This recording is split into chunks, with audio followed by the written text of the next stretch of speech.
Hello, Uncle Bill. Good morning. How are you doing? Morning, Bill. That's my halfway. What is that? How are you? I'm fine, thank you, my friend. How are you? Nothing. I'm going really deep now. I'm trying to think. Maybe Malcolm can help me. Morning now, We're trying Malcolm. to answer Bill and Molly. Come on, Malcolm, let's deep. Katie Pie, Katie Pie.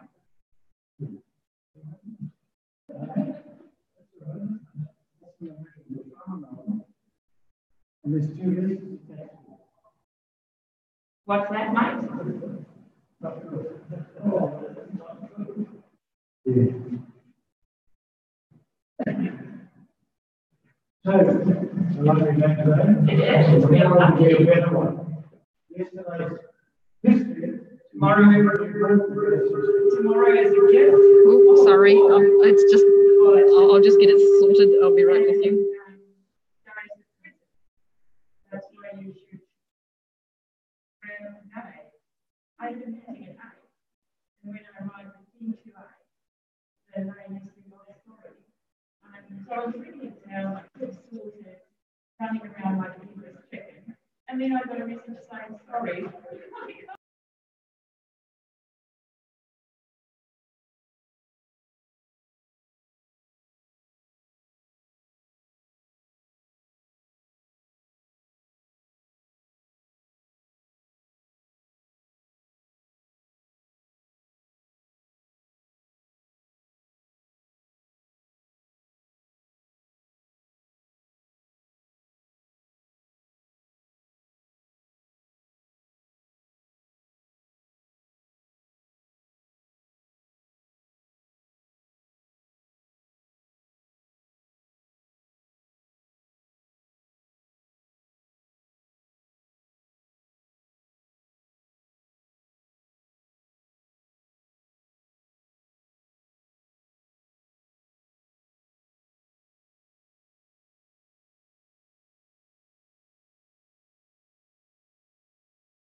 Okay, everyone.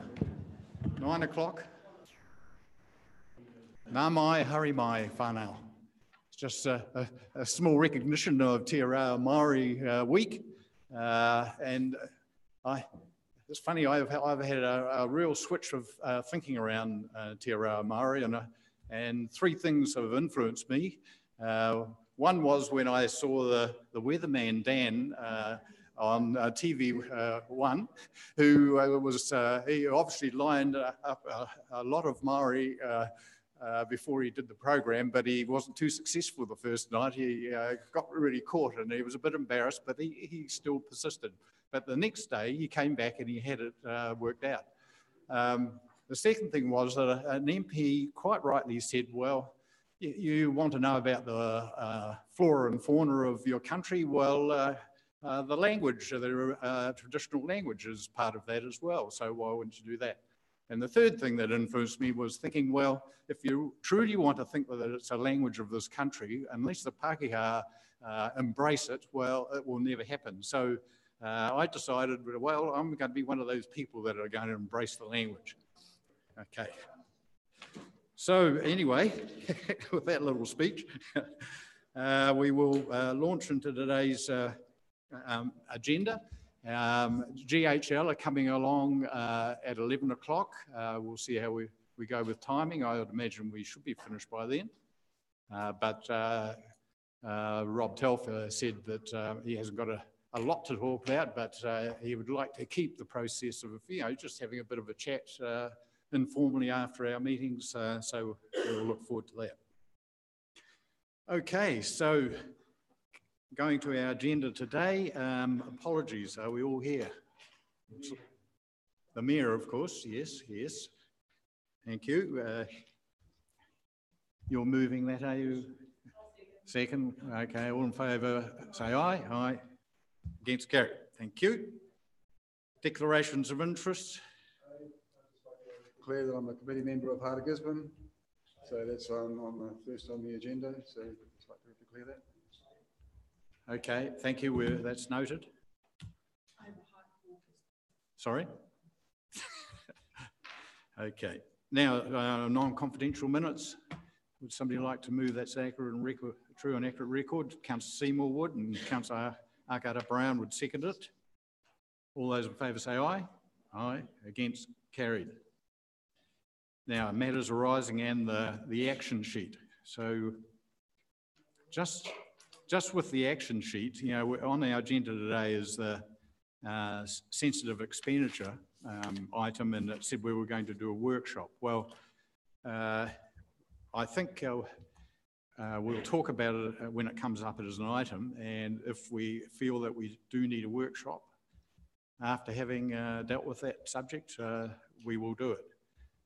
There probably are a few items, as Pauline pointed out to me, it's been sitting in place for a long time, hasn't been updated for a long time.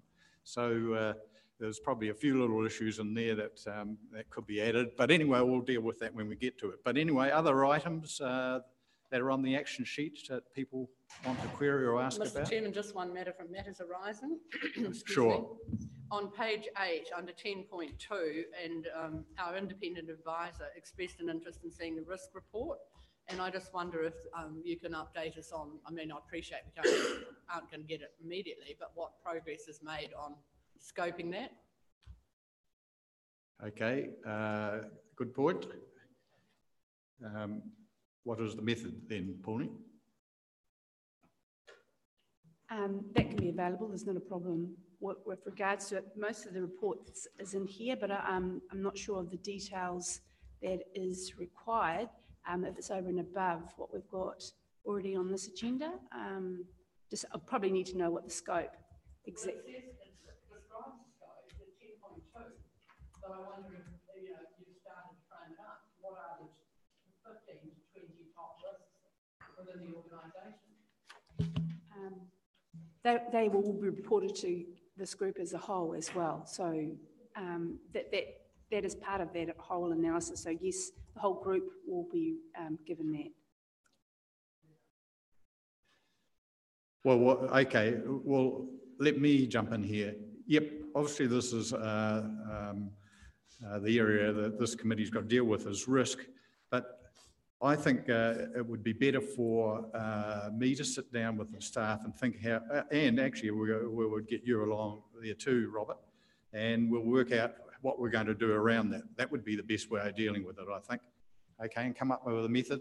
I'm not sure that we'd have to do it every meeting. I mean, the mitigations and the risks are not going to change from one meeting to the next, but really it's a program of dealing with your risks, and we have slowly been dealing with risk on our agendas, but it's more been background. It looks as though James looks as though he's getting active over there, so it means he wants to say something, so I'll let him jump in. Yeah, thank you, through the chair. So a lot of the risk profile relating to GDC has been developed in conjunction with a lot of the managers and team leaders and directors, but it's work that's been conducted by KDK. So perhaps if we're able to reserve that question for her report later in the piece, it probably would make more sense for Katie to be able to speak to that at that time. Is that okay? Yes, James. Righto, yeah, that's all right. Yeah, Robert. Sorry, look, I'll just make one comment on that. I mean, this committee is charged with helping the organisation monitor its risk. We need clear and simple and precise reporting, and I think by simply listing the 15 to 20 most critical risks and ways that we're looking at mitigating those, I don't think it's rocket science. But anyway, we'll wait and see what develops. Thank you. But with respect, Mr. Chairman, we shouldn't lose the issue. It is really important. There are a range of issues, and we've alerted. Some of them are environmental, some of them are political, and so we do need to keep it in front of us. And we tend to get like quite substantial verbose reports, but not necessarily picking off the 1 to 15 most significant risks and what the mitigation is. So can we just make sure that happens? That is to the forefront. We were discussing that yesterday with integrated reporting, that there is a simple thing like the first 20 highest risk of council, what they need to be reported on, how easy it can be read. Same thing with performance measures and having a whole integrated. So the way that we capture that is definitely a work in progress that we're trying to get there as soon as possible, but is high on the agenda of doing it simply, but also pretty robust with the information underneath it. Thank you. Any Councillor Burdett. Chairman, number 3. Briefly asked for a breakdown in the slide. That's a general statement that's there from Nick and Pauline. The issue for me is safety in the first instance, and it's just as well as the council or committee of the all. Safety, I say, Mr. Chairman, when these people have to go out at night, it requires some of us to help, or they take their family to give them a hand. Now, I've expressed my opinion to the Planning and Reg Committee that these unsafe practices are not sustainable. Further to that, they get paid 20 hours a month, these people, which I think is appalling given the contribution from the Transport Agency. There were a number of us that lobbied the Transport Agency to get a fairer deal to look after the stock on the road on the coast. And despite repeated requests for a breakdown, and I would have thought as a governor, I could have just had a bit of paper with how it was spent and you would have shut me up, but that's not the issue. I just would like to know how it is spent. Right, Pauline. I was just discussing that with Nick again prior to this meeting, saying that we need to have more of a comprehensive breakdown for this, and that we would be gearing up for the October finance and audit to get more of that, because of the issues that we haven't addressed it in this particular answer, and this was the request. So yes, we're hoping to, it is on the agenda for finance and audit. Thank you. Just following up on that, Councillor Burdett, is it just the breakdown in costs, or is it more than that? Well, you've heard the issues that I've brought up, and Pauline has given me an assurance they're going to address it via Planning and Reg, Nick. One would hope anyway. Well, it's coming to this committee, so next meeting, okay? Thank you. Councillor Dowsing? Thank you. Yes, I just wanted to carry on with that actually. Councillor Birdie just raised a much larger issue than financial reporting on 180,000, whatever it may be, and that's the potential health and safety risks that in the process of how we're doing that job. And it sounds like that is far more pressing to resolve or to investigate than how the money is divvied up to make sure that our staff are safe or employees. Yeah, quite right. That's where I was pushing at, Councillor Burdett. It seemed as though most of what you talked about wasn't the costs of it and where it's allocated. It's actually how the services perform. So I guess that's a planning and regulatory committee thing. One young lady who works for us, chasing horses over the Waipu Bridge, there was an accident. Vehicle ran into it. She was on her own. That's not good enough in my view. But anyway, I don't want to hold the meeting up. No, but you need it solved. Councillor Seymour, is it worth a topic on your committee agenda? We have had it on the agenda a couple of times. The health and safety aspect is, excuse me, we have had it on the committee agenda a couple of times, more from what level of funding is being made available to the individuals who are expected to be available on call all of the time across a roster. The issue of the health and safety is another issue, but we're certainly happy to have it reviewed because I think the employment of them falls under EP&R. Okay, thanks for that. Okay, any other items to deal with? Just for the last one on the agenda, just want to clarify that one. It was two items that have been merged into one. Now, the surplus reserves, which is number 10 and on page 14, sorry, was always for November, and why we were saying it was in November, we were going to do a comprehensive review of what the actual results were for 2017-18, plus the historical results up until that point, and that took a bit of analysis after the end of the financial year.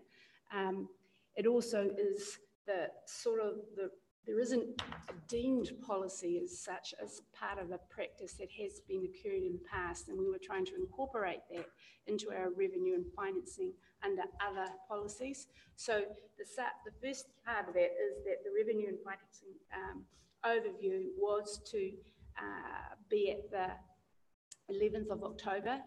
What is the program of how we are addressing the review of that, and that is the start of that for the 11th of October, but the surplus and deficit report will be at the November committee. Yes. So just clarification on that one.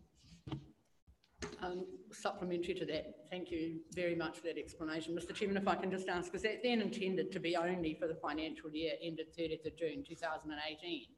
Or is it also going to be the year looking at where we are now? Because I'm just very mindful that we are planning to spend unsecured funding from the sale of timber, without getting too specific, on an internal project, and that's going to be spent. So that's spending reserves we don't have.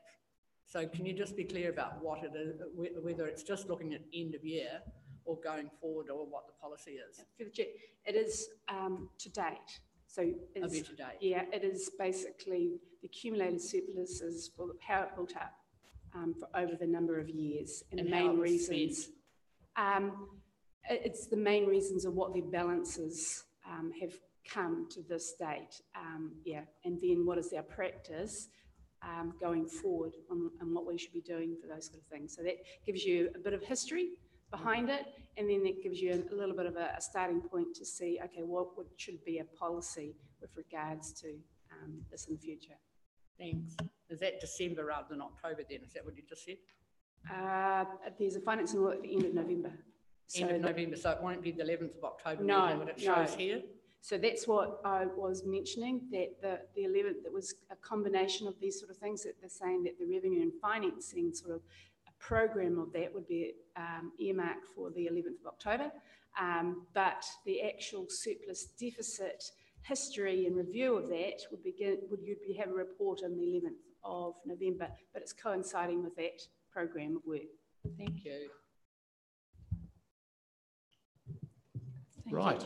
Done and dusted by Councillor Stolz. Yes, Yeah. one thing that caught my eye on page 12, the bottom item, someone approached me again yesterday. It was about the Tairāwhiti Ratepayers Association, who approached ECT about some proposals, and I see we've been touching base with the Chief Executive of ECT. So I was wondering maybe next time, I think he said he will come every few meetings, he can maybe update us in person on the response to there, because I think when he was here last, we did raise that, and there was some commitment to get back to us. So I was wondering if you can maybe in your next meeting with him just ask if he comes next time that he update us in person, because it's been going since May, so it's timely. Through the chair, I wonder if we, so ECT or Gavin will be at future Tairāwhiti committee meeting, so we could get him to respond to it at that meeting. Okay, so if we can move on to the item on, there's a work program, of course, unless anyone's got any comments around that. We'll move to the Heart of Gisborne, page 18, noting that we have had 2 members declare an interest. Councillor Thompson, sorry. Can I ask a question? Is November going to, is the date that we've got on here going to be enough? Because we've already extended it once, and I'm thinking that if we're pushing it at this date, then why don't we open it up a bit, subject to if it's settled earlier, then that's fine, but, you know, we need to be really realistic. We can't just keep coming back every time and extending it another month. So I'd just like some comment. Is that a realistic? Yeah, so we need some guidance from who will give us the guidance around that. Is it you, Nadine? Through the chair, I don't think there's any issue with making it flexible to, so what's that, you know, even if you give a 6-month extension and if negotiations finish earlier, then we can cease it. So we'll make it the end of February then to make it 6 months. March. 31st of March. Would you like to move that, Councillor Seymour? You wouldn't? Okay. I'll move that. Okay, Councillor Dowsing, you'll second it, Councillor Thompson? I'd second it, but it would have to be subject to that. If we can settle earlier, then we settle earlier. But so yeah, I think it needs to be written in as well. That, you know, if they're ready to settle, then let's get it settled. Could I confirm that's a rolling contract anyway, isn't it? So they can break the contract with no. So yeah, I'm happy with it without any other additional wording. Okay, so we're all happy with that. Any other discussion, Councillor Seymour? Yeah, what is the date? Because there's been 2 or 3 promotions. 31st of March. 219. Yep. Any more discussion around that? That's not the year end, just to be clear, but that's okay. I mean, it doesn't matter. Someone said it was year end.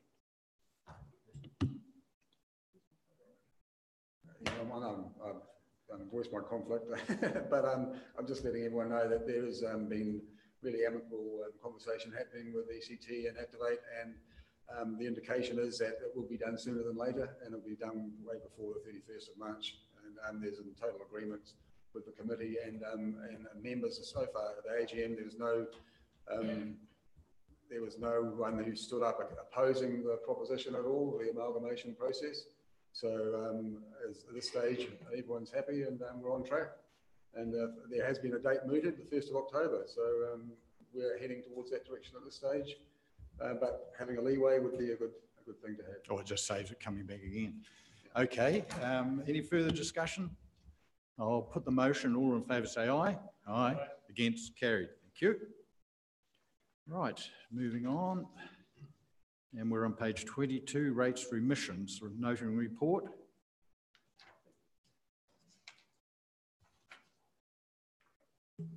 I don't think there's anything different than you have than normally, but it's the table on 23 summarises where the remissions are applicable that are applied, and it gives the quantity of those remissions. Move Councillor Dowsing. Sorry?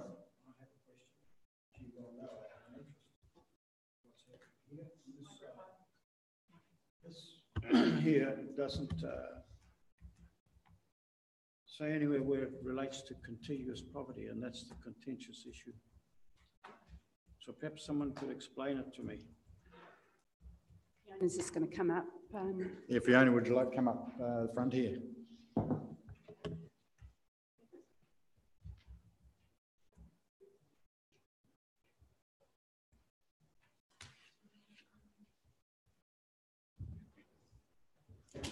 Contiguous properties are split into two parts. We've got one part that meets the requirements of the Local Government Rating Act, and then we've also got rate remissions for contiguous properties, and that is included in here. I think what Councillor Burdett is saying that he can't see the word there and can't see the amount. Okay. And in particular, in policy, Mr. Chairman, and I have studied this policy, it does state, firstly, if you work it through, is the land occupied? Secondly, is it farmed? Thirdly, by who? And is it contiguous? If it is, it meets the threshold for remission. There's more to it than that, as you know, well, Councillor Burdett. Just listening here, there's two parts. There's properties that are in common ownership under the Local Government Rating Act, and they're referred to as contiguous, and then there's council policy for non-contiguous properties that don't meet Section 20, and they're ones that are where you've got leases on Māori freehold land, and yeah, that's about it really, because they don't meet that rule in the Local Government Rating Act. So there's two parts to it. But we can provide a breakdown further if you want on contiguous properties. I just don't want to prolong this, Mr. Chairman. Are we going to have a review on this? Because we were talking about a review earlier. Because I want to go back a little and talk about previous councils and decisions, the governance we made with regard to contiguous property and how the policy applied.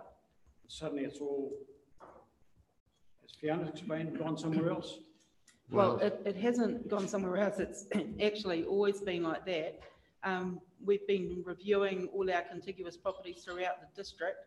So we've done a concentrated exercise on looking at all contiguous properties to make sure that we've got everything in place correctly.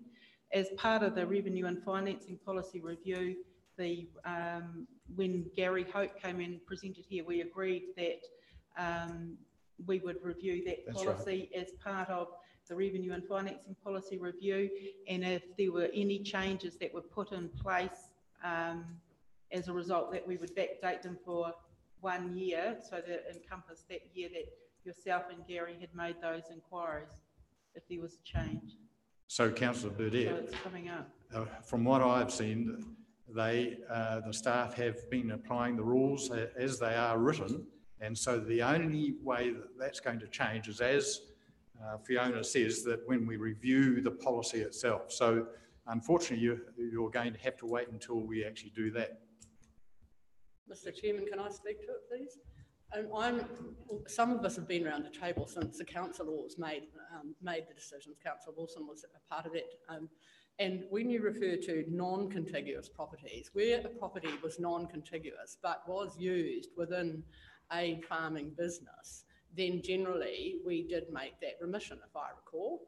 And that was a governance decision that was made before, when council laws as a governance group administered that particular piece of policy. So you already used the words council policy for non-contiguous properties. And it was about whether or not that property, it may be a few miles, kilometres from the other one, but was packaged up and utilised as part of that one business. And that was deemed to be able to not pay a UAGC, subject of course to it not having a house on it that was occupied, then that would generate a UAGC. So have we moved away from that policy through you, Mr. No, we have not. The policy says that it has to be classified as a pastoral property. So if it's a piece of a lifestyle property or a residential property or a small section like that, it wouldn't qualify. It was only in the policy, it refers specifically to those that are classified as pastoral land. Just one further subdivision, Mr. Chairman. How big is a lifestyle property then? Because I understand that the value is that. Well, it does vary, but I think that there's lifestyle blocks up to about 20 hectares, 10 hectares or something like that. I can't.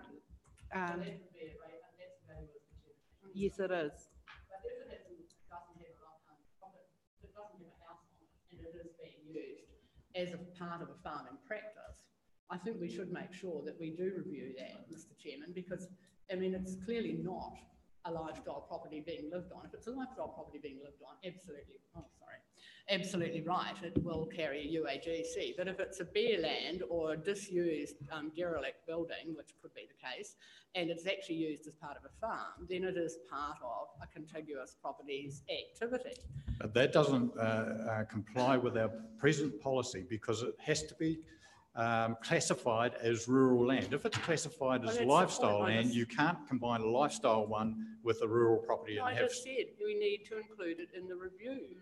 Exactly. And then the other thing is that the owners of the properties have got to be the same people. Or lessees with a 10-year lease. That's right. It's ownership. The part in the Rating Act is based on ownership or a lease that is 10 years or more and recorded on the certificate of title. And most general land properties for rural don't have those 10-year leases on. But as long as people know those are the rules. Yep, definitely. Councillor Dowsing. I have no argument with the debate that's going on. It's clearly we're all pushing in the same direction, which is to clarify what we think can be contiguous. And it seems that there's cases where people are sliding just outside the rules. So I think it's just a matter of the review where we can push through changes. But at this stage, as I say, I'm happy to move this paper as is because it fits with our current policy. Yep, I'll second it. Huge implications for the and as I see it, this is me, you've heard Pat and how we've made past decisions. Fiona said there's two understandings in two. I'm just talking about contiguous property as it relates to pastoral farms, nothing else. So, okay, Councillor Burdett, so you've made your point. Chairman, I'm going to continue this one. Thank you, Councillor Burdett. As you've pointed out twice now, these are decisions that Mr. you Chairman, made. You're the chair, not Councillor Dowsing. These are decisions that you made in the past, and we're happy to review them. Okay, unless there's some new discussion, not going over the same old thing. Councillor Cranston. Yeah, the issue that was brought in front of us, there was a complication to that, which you've kind of addressed by saying it's an ownership structure. And I think there was, when it was presented to us, the property was all contiguous and essentially it was the same ownership, but it wasn't the same ownership because some was in a trust and there was a failure to recognise it.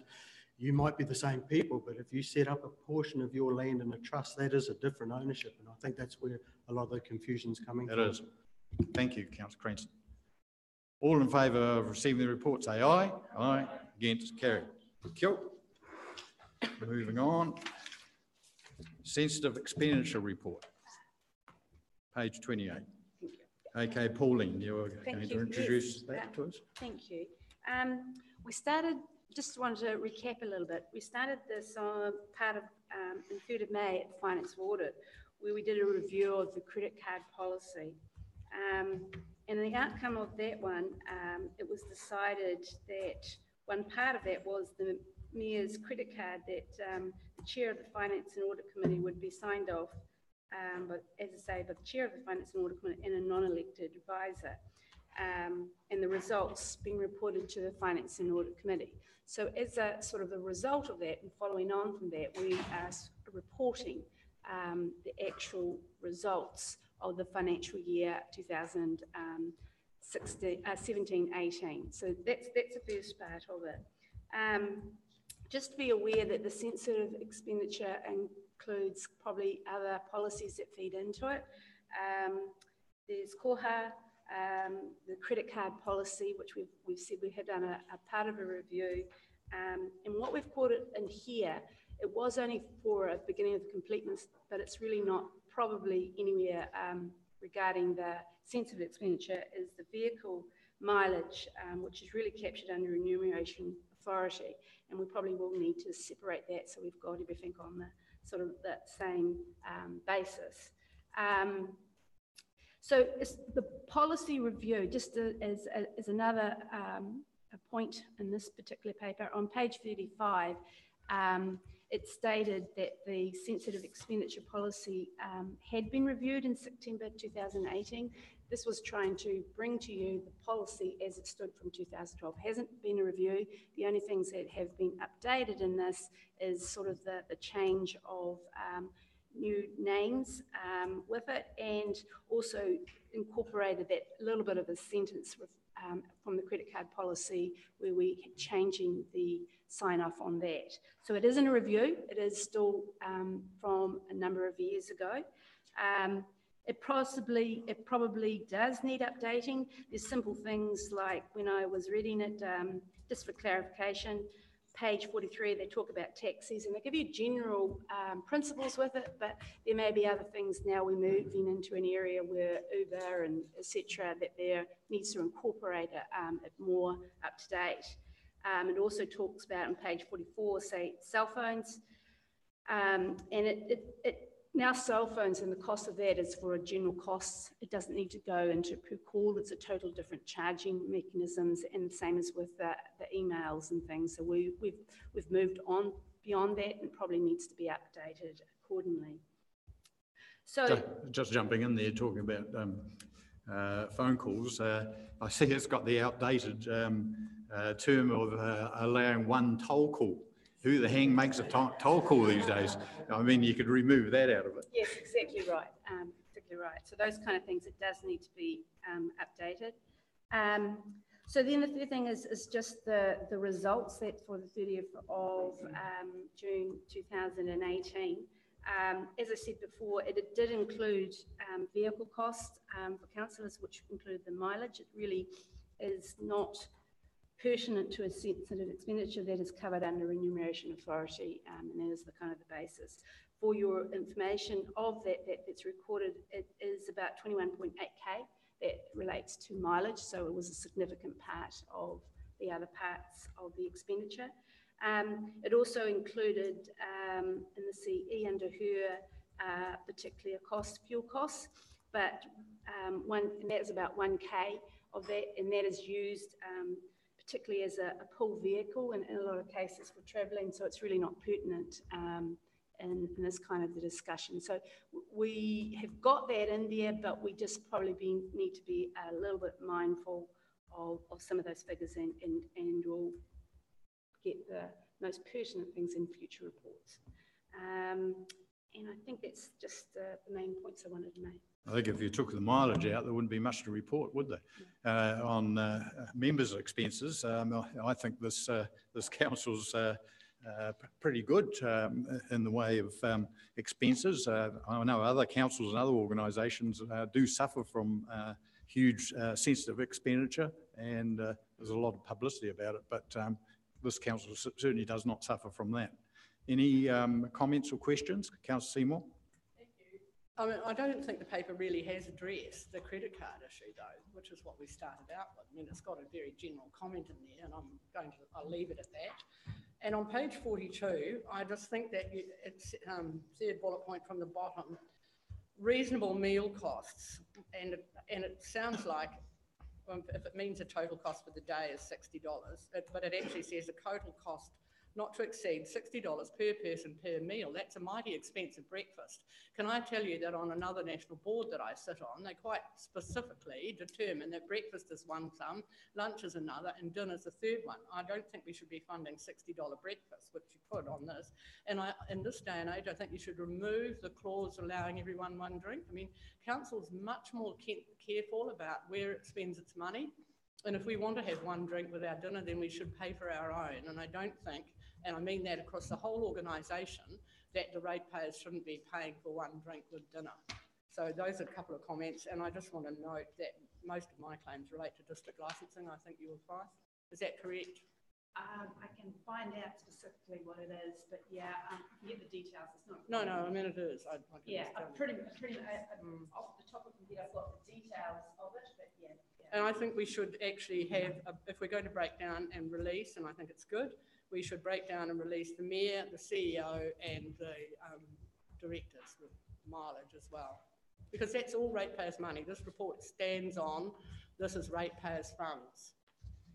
Just with a credit card policy, that is a separate policy, isn't it? I think we did have it at one of our meetings before, but yeah, how are we going to work from here? Because as you say, are you going to just bring it back again with modernising it and bringing it up to date, perhaps taking into account any of the comments around here? Yes, I can do that, and I think it probably warrants it.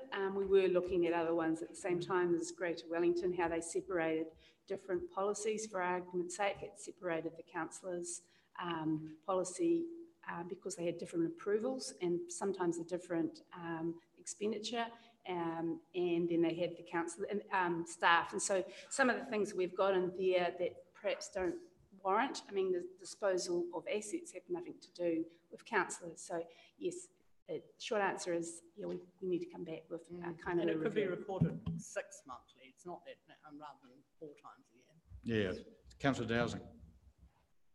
Thank you. I'm in agreement with Councillor Seymour. Alcohol, I think that's a personal choice to if you want to purchase that, but purchasing a drink with dinner, whether it be if it's non-alcoholic, I think it's fine. The biggest thing to me here is when I see the report, there's actually no problem in our spending or our behaviour or our current activity. So it really is only modification of a document because we're actually operating really well within, because we have the right culture around what we're doing. So as long as we keep the culture the same, then the document only needs a tidy up, in my opinion. Councillor Stolz. I had a few questions that came up when I read this. When I started reading this, I immediately thought, what's our budget for this? What are we working against? And next I thought, there are reference to quite a few other policies, say like the credit card policy. I think it would be good if we have those with us so that we can refer back and also see that they are relevant and up to date. So there are other documents that I mentioned earlier on. So I do think in order for us to review this properly, it would be good if they say there's a different policy covering that. It's good for us to take a look at what is in that policy. And then just 2 minor comments. The toll calls. You should not remove that because someone might be in a hotel somewhere and their cell phone might be broken and they will want to ring someone and they have to make a toll call. So there you go, Councillor Wilson. And last, there's just a minor typo, which I'll point out to you later. Thanks a lot. Okay, look, I think just on reflection with, you know, all the comments, that perhaps we should have a workshop and bring all the associated policies into that workshop and do the whole lot together, because you can only really integrate it all at the one time. Councillor Dowsing, you want another go? Okay. Okay. Of the chair, how does that fit in with our review of other policies, like our purchasing and procurement policy? If we don't have a problem, where does this sit on the scale? Oh, I didn't say when we were going to do it, did I? Look, we'll work that out. Yeah, you're quite right, bringing up the procurement policy, and you know, I know that you made that an issue last meeting, and yes, we promised to do that when we have it in November, I think it was. Robert. Yes, given that we're probably going to have a workshop, I won't go into any details, but I just think an overarching basis for this whole thing should be transparency. When people like, you know, the mayor are spending money on the city's behalf, transparency is the key, and we need to know the justification for spending that money. Thank you. Thank you, Robert. Councillor Arcada-Brown. Thank you, Mr. Chair. I was just intrigued in the speech too that we're going into a new kind of representation review space too, and so future proofing or thinking around cost expenditure for travel, et cetera, it probably is warranted a workshop, as much as I appreciate the prioritising of this. But yeah, for the future of the region, I suppose, and the thinking around changes, you know, we probably should do some speaks in light of some change that's going to happen in the next one. But I see that hand being waved over there, so. Thank you. Nadine. Through the chair, could I suggest that the staff will rework up another draft of the policy and bring along the other associated policies, and then you workshop on that basis, because we know there's a lot of stuff that needs to be amended in the old policy, rather than start kind of just brainstorming when we know that all other councils have some have some really good policies in place that we can borrow and bring, and then you workshop on that basis. Of course, it makes sense to use somebody else as a starting point. Yeah. Yeah. Okay. Councillor Foster. Yeah. Just one thing I think to include would be anything outside of what councillors get paid as remuneration should be included, like our cell phones and computers and everything. So everything is on there. That's an addition to what we are paid with our remuneration, and that makes it really transparent. But at the end of the day, these iPads are not really an expenditure. It's just part of, I mean, they're owned by the organisation. They're not owned by councillors. Yeah. Anyway, look, we can discuss it at the workshop. So I had Councillor Stoltz move. Is somebody going to second it? Councillor Seymour, all in favour say aye. Aye. Against carried. Okay. Right. Where are we up to now? Oh, sorry, there was just one thing. You had the two policies. One was track changes. I couldn't find in there who checks the CEO's expenses off. I think it was on here. Who was it? Sorry, Nadine? The CFO. Yeah, okay. Right. We're on to page 74 then, with the Treasury report. There's not much of an update as per others. It's still tracking along. Just to give you a confirmation that when we set the long-term plan, we estimated that at the 30th of June 2018 would be about 55 million going into that. So by year 3, we had a cap. I think it's about 79 million, but we had a cap of 85 million. So where, which we reported before at the 30th of June, their position was lower than that, but it was slightly at the beginning of July, due to the timing and payments that was going out in the early July, that we took a long-term debt of 5.5 million, which has brought into this area as saying 40.3 against the 53.7, but it was kind of the timing. We assumed that would have happened at the 30th of June, happened at the beginning of July. So everything of those kind of things is still within those boundaries. Councillor Seymour. Chairman, can I just ask what was the movement in the short-term loans? So we took that additional money out for activity, and then we had a movement of 5.050. So what was that for, please? At the end, it would have been the payment that came through, just probably what was due on the 20th of July. So the 30th of June, we would have had a lot of capital, so it's operating, so it's just the short-term movements of that. Then we get the rates and it changes that, yeah. Thank you. Robert?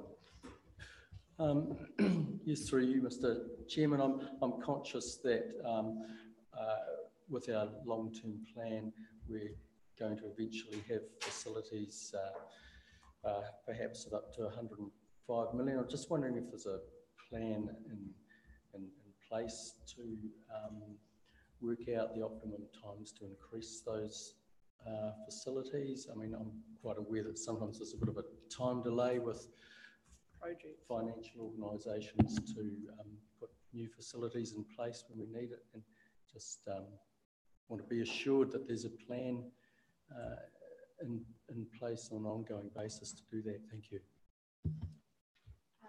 Yes, for the chair, yes. Through last month, we had PwC came and they gave a bit of a presentation of where we were, what we need to be aware of in the long-term plan, where we're increasing our debt. So that's to the forefront of our mind, of what are we actually doing and how do we actually manage it the best as possible place so that we're not overhedged, but based on what are the expenditure when we're occurring when the capital program comes in. And so with that in mind, there are some forward future swaps that taken place in sort of 3 years' time, depending on that's when the bulk of our capital expenditure comes on in there. So we're actually positioning ourselves for areas of interest cover in the future as well. So we are doing the review of this particular year, and we've done that in additional covers, but it is an ongoing basis and it's definitely to the forefront.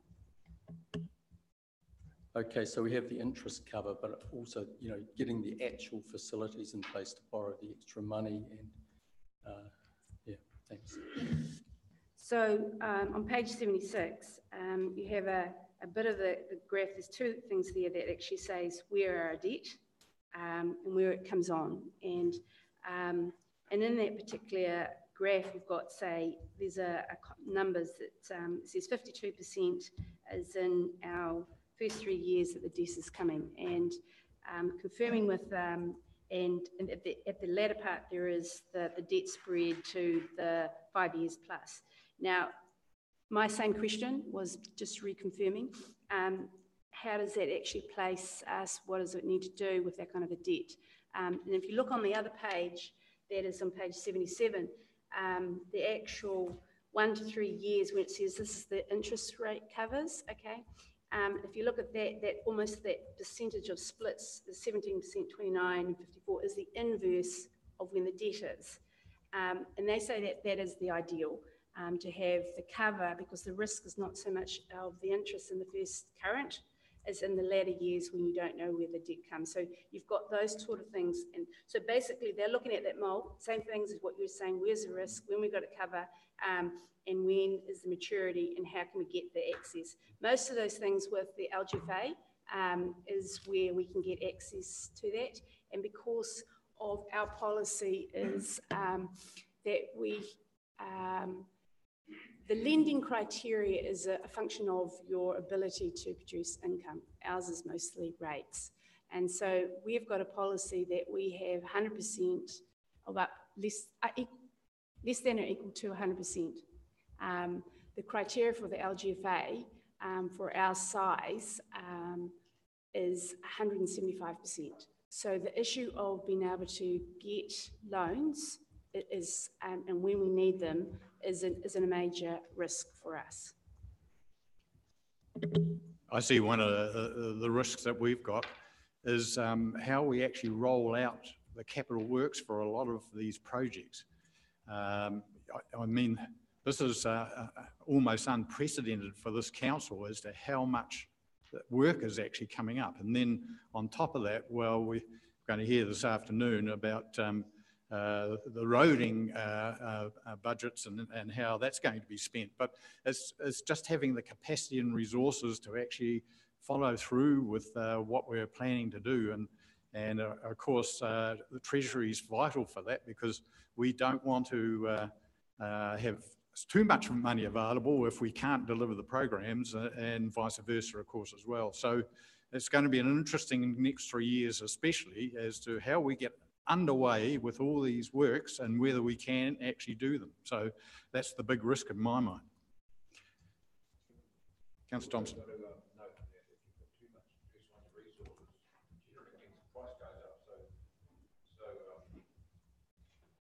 So, you know, that's something we really have to be careful on. Yeah. And I think we should, in some ways, have a view of flexibility with regard to that. Councillor Seymour. Thank you. Can I just ask Ms. Foreman, and I just missed it. Can you just explain again what you, I think you said we had to have 175% of something to go to the LGFA, and I couldn't quite get what that was for. So when you go to the bank, whatever, they will do it on your asset that you've actually got. They'll say, okay, I'll give you a mortgage, but this is the lending criteria that we will give you For councils, it's the ability to have your income. So that's how they have the security is over the rates.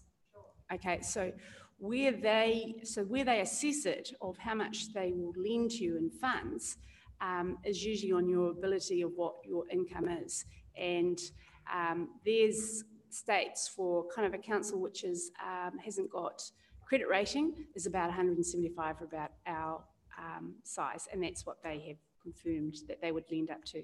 Others, they've got 200% of your income. 175% of income, yeah, 175, yeah. Councillor Stolz is moving and Councillor Foster is seconding. All in favour say aye. Aye. Against, carried. Right, financial report, page 80. Through the chair, this is a little bit shorter than what you normally get. You normally get all. Sorry. Oh, no, that's okay. Sorry. Normally you would have all the other balance sheet, etc., the reserves and things that are there. But in this particular one, there isn't an awful lot of movement from in the first month. So we were reporting on the main things that actually occurred with it, rather than the full requirements.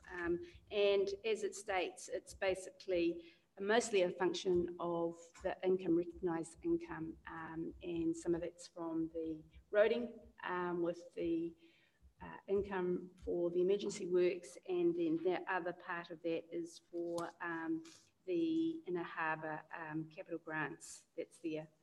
But the only other thing is, and I do apologise, I forgot about that, is the capital expenditure.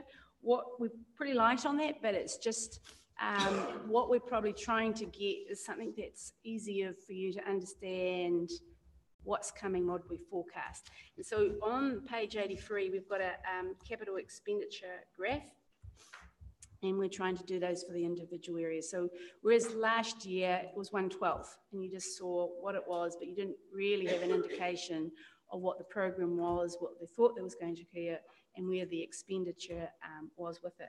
So we are in the process, or we've done the first initial part of the forecast of what the capital expenditure is per month, and what it goes is the blue is, solid blue is on for July is what we actually achieved, and the green is what at that initial stage is what we had forecast to be. And then as you can see, the dotted blues is what the forecast for those months, which match the actual solid green.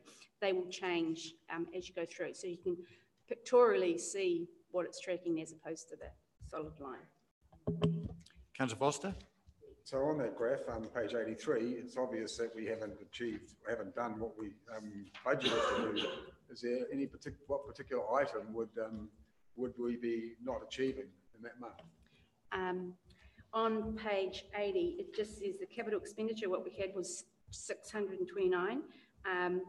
And it was saying that the main work was some of the emergency works, roading works, was a little bit diverted to doing the maintenance work. So they were a little bit ahead, and they had forecast originally saying that we normally do this. This is the level that we normally do. So therefore, this is what we are forecasting. For that particular reason, that forecast was based on previous history, not on the actual what they achieved in this particular month. So that's the main reason for that difference.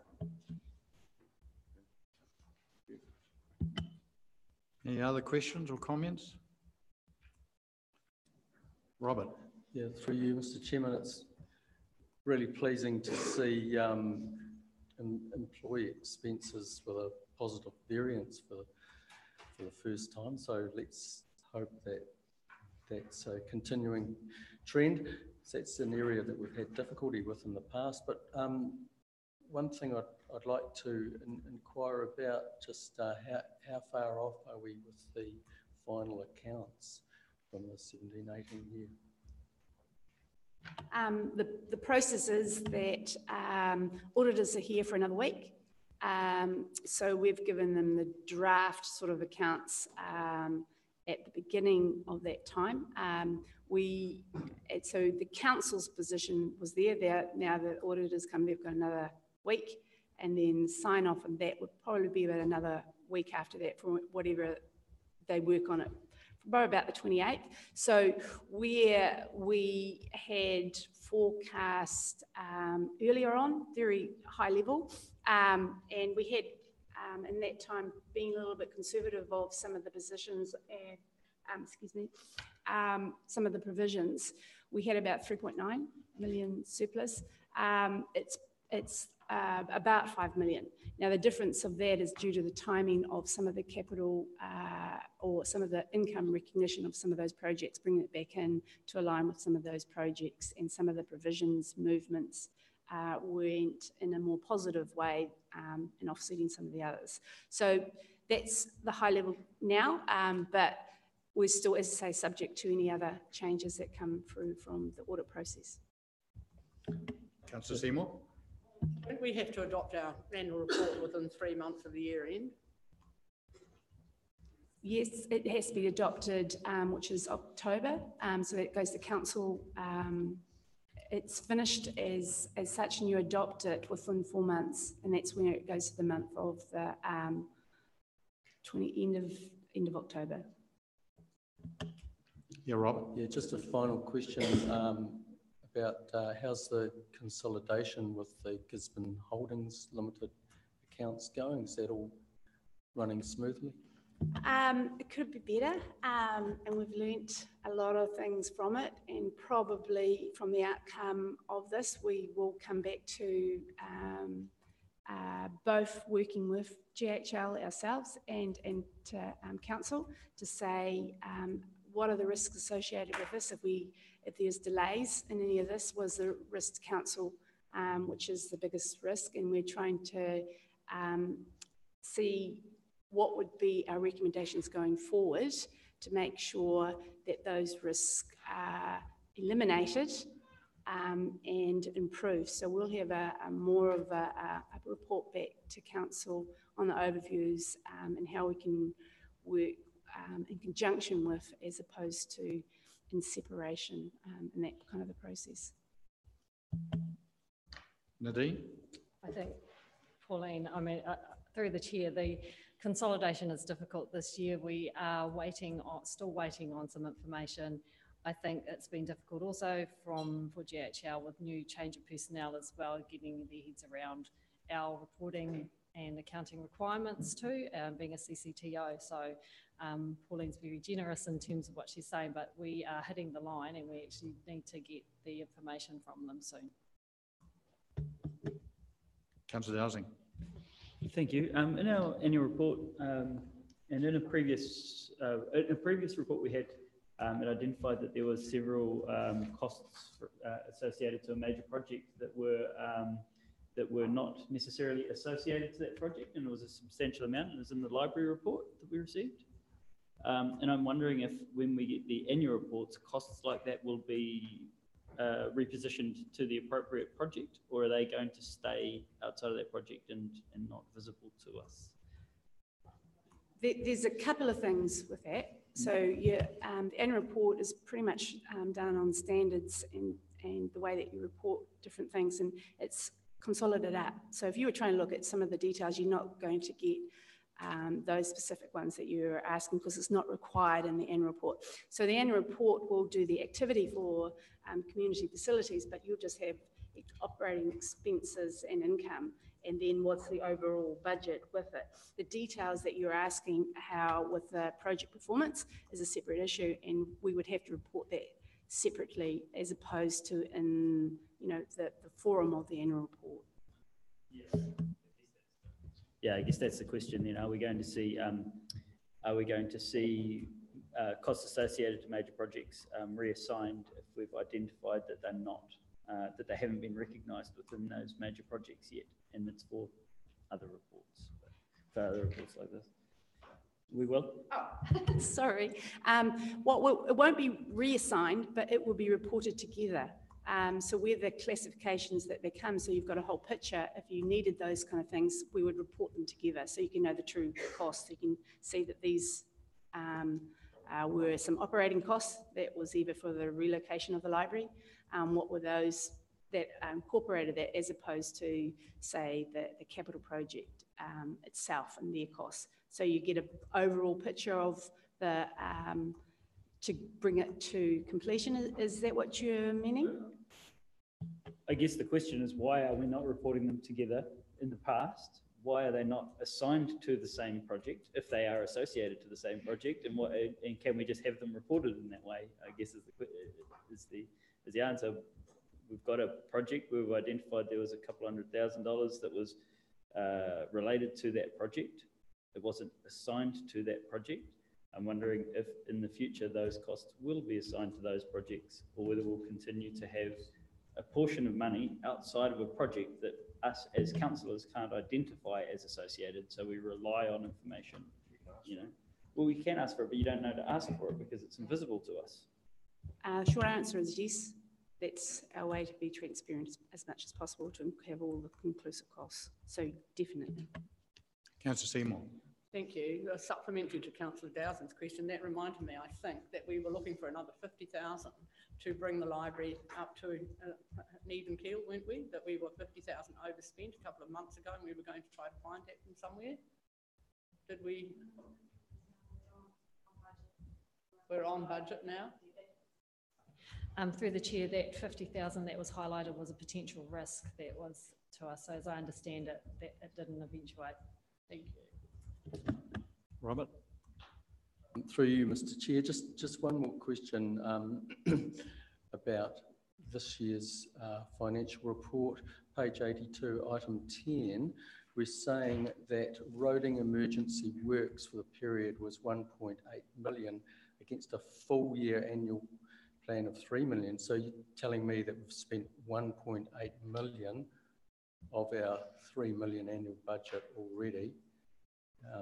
So we must have made other savings in other areas in operating activities. I'd like to know what those are, because we're countering that over expenditure, and is that leaving us with a risk for emergency works for the rest of the year?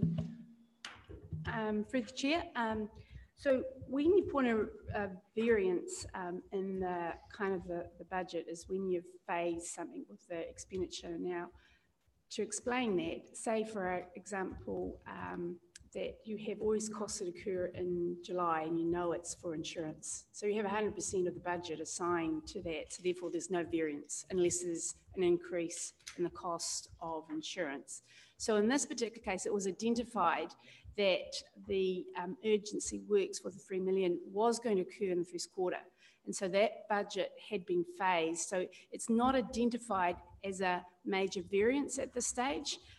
If we get past and it comes different to that things, you will start to see that variance and we'll start reporting on it. But yes, it could be that if you have 4 or 5 million worth of emergency works, does that cause more of a variance there? Yes, we will be reporting on it.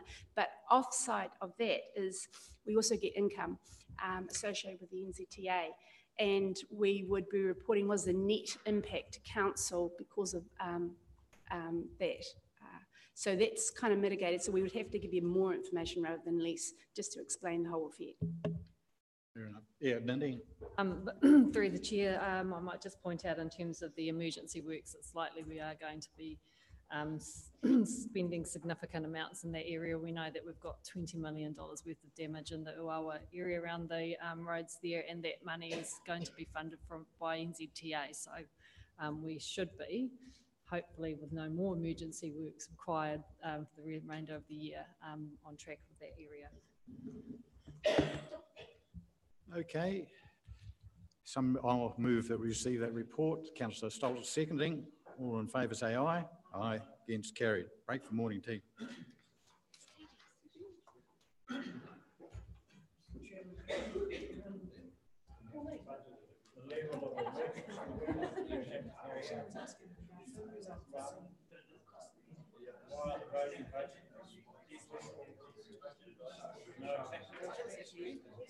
Yeah, we do know.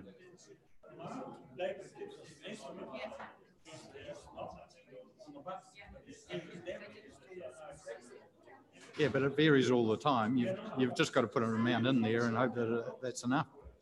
But, you know, there is a fair amount in there when you consider our subsidy rate has gone up, so it covers even more. But just getting back to your contiguity argument and everything, yeah, I don't know whether your accountant told you, but I had a good look. I had a good look over it, went to staff, went through it all, and they are applying the rules exactly right. And the only way to mitigate your case is what we said, that we will have to review the policy and see whether people want to change the policy, because there is no other way. Staff are following the policy as they always have.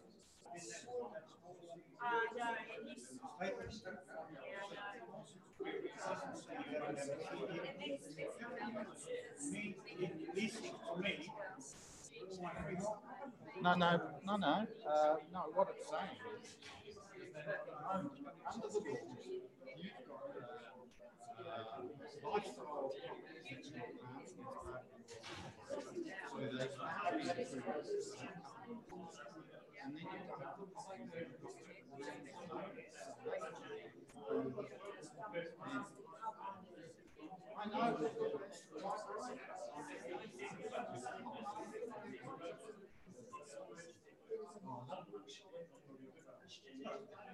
yeah, but it's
When you go?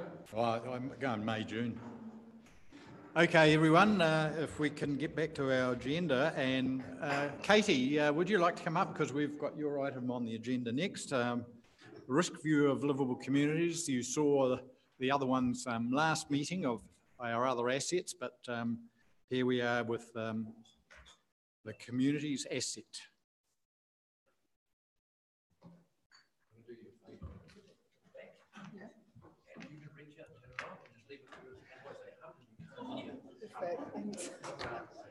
Tricks of the trade. Okay, Katie, do you want to give us a bit of an overview on this one? Yeah, sure. Morena, everyone. Actually, I want to jump into, I'm going to pick flaws in my own report here, but there's a couple of things that I just want to point out, and it could have been more tightly written. What are we talking about? No, not Page 85. Page 85, is it? Yeah, Yep. but paragraph 7. So the staff in community housing and forestry AMPs should have actually read the day-to-day operational management of them is managed by GHL. As you know, we still own the asset. I just don't think that was particularly clear. Yep, good. Pauline manages these relationships. And I put them in here because they actually didn't fall within the first report that I presented. They also don't fall within the responsibilities of the Livable Communities Hub. So they fall outside of that, and I wanted to make sure that those three parts were picked up. Also, paragraph 11, under the asset condition section, here I'm giving you an overview of the scope of the land and the buildings that the Livable Communities Hub manage and oversee. And in that paragraph 11, again, there are 55 buildings that are leased or licensed. I just want to make that really clear. A large number of them are actually owned by the tenant, not by us. They may lease the land, but yes, most of them are actually owned by the tenants. So in terms of the asset condition assessment of them, that's up to them obviously to do. So yeah, that's the picking, Okay. you know, finding the flaws in my own report. But other than that, yeah, I'll take the report as read and happy to answer questions. Yeah, just one of the things that struck me is, yeah, we do actually have a lot of buildings. And for those that have been on council for a while, a number of years ago, we set up a special committee that was looking at our land assets and tried to assess whether we actually needed to keep a lot of the little bits of the land here or there, road ends and all the rest of it. And we went through a bit of a program of disposing of some of those, and but only to a certain degree. You know, the status of the land and all the rest of it, and the legal requirements that a council's supposed to go through before it disposes of any of those assets is pretty extensive. So it was successful up to a certain degree. Yeah. But talking about the building assets, again, you know, and just recently we have had the situation where a tenant has been leasing from a council building, and the suggestion was to actually give it back to them, you know, with certain arrangements and all the rest. And I think we should explore that perhaps a bit more with some of our other buildings.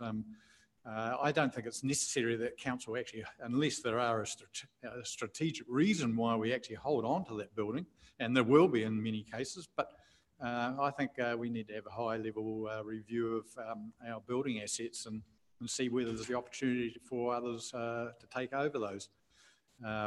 One of the activities of some sporting organisations is actually to be on council land, on reserve land or something, and gift the building back to the council. But that comes with the responsibility for maintaining it and looking after it from then. And whether there are other arrangements that can be done, well, I don't know. But anyway, that's just a very high level view after reading this report that I thought was worth airing.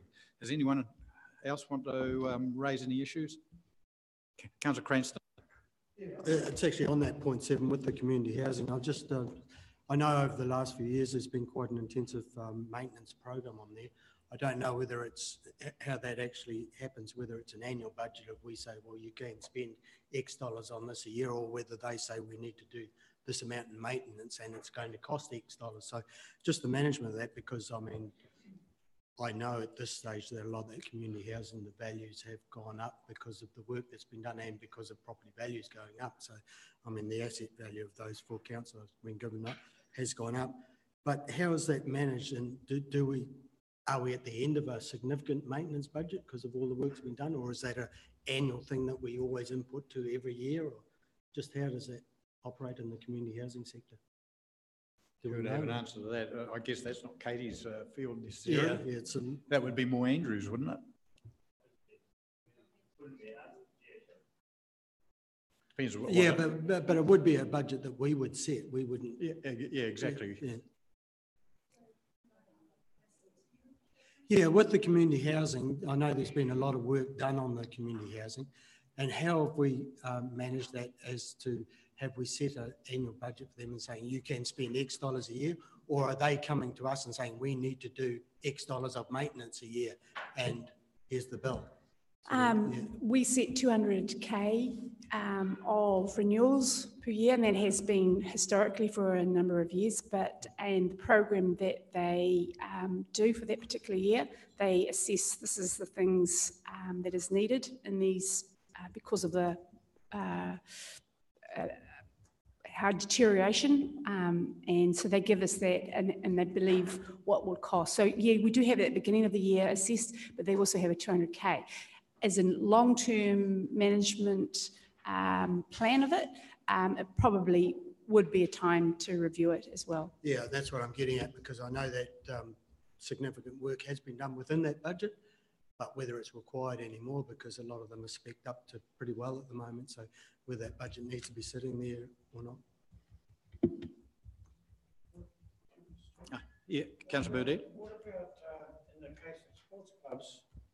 You know, we went through lengthy machinations in terms of putting leases in place.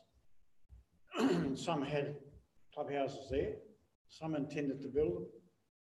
Did we, in terms of the lease, put any requirements on in terms of having a regular maintenance program on those buildings? We know the position. The vast majority of clubs is most of them struggling. I would suggest that that would be the case, would it not, Andrew? That all leases would have a requirement about looking after the asset. Through the chair, typically there is a requirement around the quality of buildings that are provided on reserve land, including how well they're maintained. You're right that that can be quite difficult for sports organisations and other community organisations in the current time when funding is harder to come by for them. But that's an expectation, and we actually offset those costs for them quite significantly around charging a community rate for leases. Councillor Arkata-Brown. Thank you, Mr. Chair. Just, well, I've got you here, Andrew, thank you. The list on bullet point 6 lists a whole bunch of assets. Do council own fences? Are they counted as an asset? And do we work on the space of a resident may have to pay half for the fence if it's on their, backs into their property space? I've just had that question posed to me this week by a resident. A motor vehicle has wrecked a fence, and she's been told she will have to pay for that fence even though it's on a road reserve. Council put the fence up. Just while you're here, sorry. Through the chair, I can't comment on how road reserve is managed, but certainly around recreation reserve. We have a lot of boundary fences. We're a part owner of those boundary fences with the neighbouring property, and that includes hedges as well. So we will contribute to the cost of the work of maintaining those assets. In some rare cases, I haven't seen too many here, there are actually exclusions around fencing costs to council as well around some fences. So when there's a new subdivision, for example, council may actually say we shouldn't contribute to the cost of maintaining that boundary fence. James, you've joined us at the table. Have you got any comments? Nothing. Okay, Councillor Dowsing. Councillor Thompson then.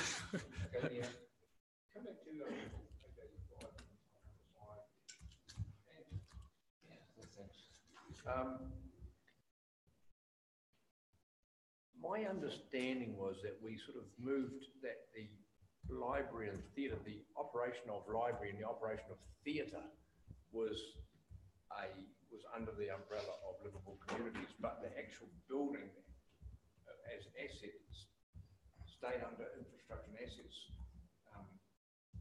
as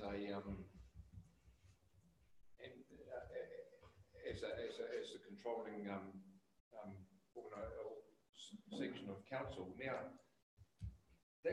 we've sort of discussed this at the onset of when Nadine came in, and that was something we were, because before it was divided up and there was just assets getting looked after here, assets getting looked after here, assets getting looked after here, regulation getting done here, regulation getting in, and we sort of tried to consolidate all these back to being normal, to one point of control. And so to say that these are livable community assets, well, that's sort of correct, but they are really under the umbrella of infrastructure and assets, and the actual operation of that asset, of the library function and the operation of the theatre function comes under livable communities. Well, correct me if I'm wrong. I thought it was delivery of an infrastructure project is a business of the Assets and Infrastructure Committee. Once it's been delivered, the maintenance and ongoing operation of it then came back to the livable communities section. Is that right? Okay, yeah. Does that same rationale apply to flood, coastal protection and river control works? No, I can't imagine that would be. I just want to get to the bottom of who's actually in control of. Well, I just thought that, but I don't think that's a good comment. But no, so your question is rivers and maintenance of flood banks and so on. Who's that under control of? So which section is that under control of?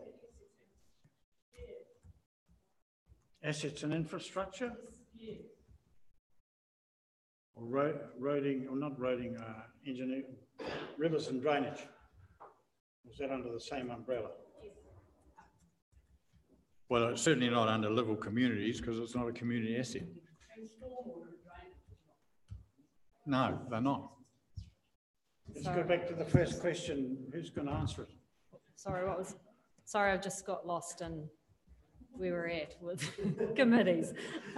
So when the delegation manual was rewritten to align the activities of council into the scope, there was a discussion around the relationship between Community Development Committee and Assets and Infrastructure. And Councillor Wilson, as he has pointed out, that's correct in terms of once the project has been delivered, it gets handed over. The maintenance operations, that's all within the ambit of the community development. If we took the poll, however, so one of the things we've talked about in terms, and this is kind of digressing from actually the paper, moving into the project management space, that because of the interest, the magnitude of investment that's required, the thinking around there has been aligned with the recommendations from the Maven review, is that this should be sitting in major projects of such should be in future Tairāwhiti committee. And then if there are any other kind of ongoing asset issues, then that's a conversation that would happen at assets and infrastructure. It's not tidy. It certainly needs to be tidied up in next triennial elections when the committees get reset, but that's how it is at the moment. Councillor Dowsing. Thank you, Mr. Chair. I actually wanted to continue the conversation that you began with, which is around essentially our underutilised assets and how we might advance the use of those or perhaps disposal. But I think there's a good conversation to be had around the potential of GHL expanding their portfolio into different business areas. And if we have unutilised assets, then perhaps instead of disposal, we should be looking at partnering with them and providing them a facility because we have some extremely premium locations that are not being used. For example, the old jail, there's got to be opportunity there, and our commercial CCO could be able to identify something there, particularly seeing they have a business unit just down the street from it. Likewise, we discussed the Peel Street toilets yesterday, and it seems at this stage unlikely to be refitted as a toilet because of the cost of the project and the lack of tenders to do it within budget. It doesn't mean that we don't have some small budget to contribute towards earthquake strengthening that building, and then if there was a commercial purpose that could return some gains on it, that would be ideal for us as a council. So I think a broader discussion would be to first identify all of those underutilised assets, and then identify whether there's any pathway in the future for us to do something with them, or whether we believe our budget is too constrained to enter into realistic projects with those assets, and then to open it up to GHL to say that this is our portfolio of what we have. Have you got any ideas for us? Because I think that they're the logical partner to further the discussion. Thank you. Yeah, it does make some sense. Councillor Seymour? I just, we certainly need to look at the assets, but I'd warn against thinking that we load GHL with our unproductive assets when we set up GHL as a holding company to be smart, quick, and to make money for the ratepayers, and to decide that they're a place to divest ourselves of underutilised or things that we don't need, and have them put time and effort into making. I mean, if there was something out there that was going to make the jail kick, I'm sure Councillor Foster would have found it long ago. So we certainly need to look at them, but I don't think it's quite as simple as shove them off onto GHL, because I don't think you were suggesting that, Councillor Dowsing. It was just for them to have a look. Anyhow, Nadine? So we've been working through like assessing just that, those options. So previously we had a proposal from GHL to come and manage all the miscellaneous properties that sat outside the municipal buildings, and whether that was actually a cost effective move for council versus bringing someone focused particularly around the surplus assets, for example, and seeing how we can actually get some money, sell some off, like we have with the staff houses that are out Motu Way we're looking at. And then the other option was, can you completely outsource it to a third party? So we've been working through what's the most efficient way to do that. Another part of the conversation too is the MOU that we've got with ECT. So work's been progressed around there, because there might be some assets in there that through a three-way partnership or two-way, or even with ourselves and GHL, that there's some underutilised land. So we are kind of progressing through just the initial investigations around just that thinking. Okay, thank you. Right.